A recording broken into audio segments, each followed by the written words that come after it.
Greetings! Here is your introduction to modern American literature up to 1945. Now, what we're going to be looking at in this unit is modern prose. There's a modern poetry unit, but we'll wait until after spring break before we tackle that. Most of these stories you read at the end of third 9 weeks. I've given you a couple of them to read since we've gone into social distance mode, but at any rate, we'll get more into the individual stories as we go this 9 weeks. For right now, I'm just going to run through and give you some basics about the period itself. Now, when we look at any period with literature, we have to look at what's going on in the world and what influences writers to write about what they write about.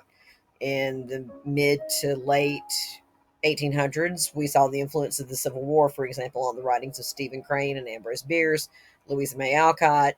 Well, in the early part of the 20th century, there were three key things that really influenced the world in general, and either they themselves or the fallout of those things influenced what writers are writing about as well. Okay, the first thing we want to look at is World War One. In the story Soldier's Home by Ernest Hemingway, for example, we meet Harold Krebs, who's a World War One vet trying to find his way back into the world. Then we have, on October 29th, 1929, the stock market crash on Black Tuesday. As we progress with F. Scott Fitzgerald and The Great Gatsby, and we talk a little bit more about Fitzgerald, then you will see that Fitzgerald's own writing was influenced by the Depression because he wrote about the rich and all their problems in the 1920s. After the stock market crashed, nobody wanted to hear about rich people and their problems. And that greatly diminished his popularity as a writer at that time. And then, of course, we have World War II, which the United States got involved in 1941. The war itself began in 1939, ended in 1945. I think I forgot to mention World War One began on the European front in 1914. The U.S. came in 1917. War ended 1918.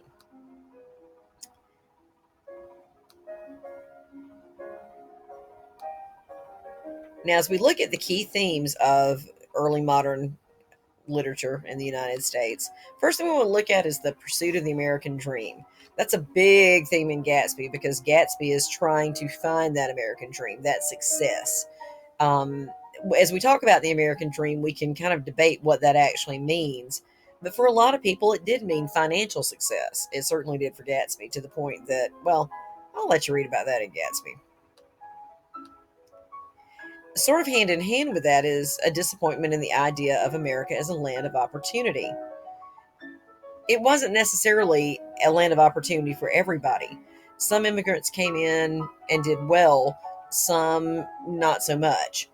There were a lot of culture clashes because you had those who had been here for a long time that didn't necessarily appreciate the Irish immigrants or the Italian immigrants coming into, say, New York or Boston. And it made it very difficult for people from those backgrounds to succeed when they were automatically shut out because of where they were from. The third theme I want to look at is a loss of personal identity. As we progress into the 20th century, things are becoming more mechanized, industrialized, and people really are sort of blending into the woodwork a little bit. And so you do have that loss of personal identity, and everybody kind of becomes an everyman. The next theme, the concept of coming of age. A coming of age experience is one that suddenly takes a person from youth into adulthood. We see that a bit with the character of Jody in The Leader of the People by John Steinbeck. Toward the end of that story, he goes from being the child who is being taken care of to looking out for somebody else that he realizes is going through a tough time. Theme 5, the seriousness of racial issues.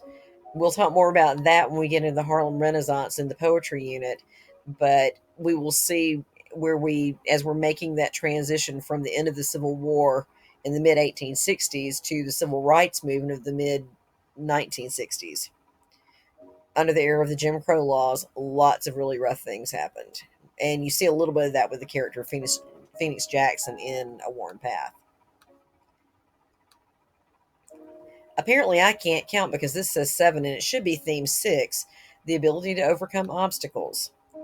That's why they don't let me teach math. Anyway, when we look at the various characters in the stories that we've studied thus far, Some of them overcome them successfully. Some don't have the ability to overcome obstacles, but that is a theme. And then finally, what should be theme 7, again, can't count, an increase in experimentation with forms. We saw that kind of beginning with Emily Dickinson and Walt Whitman in the 1800s. Both of them were a lot more popular in the 1900s than they were in their own time. Of course, Emily wasn't really published much in the 1800s.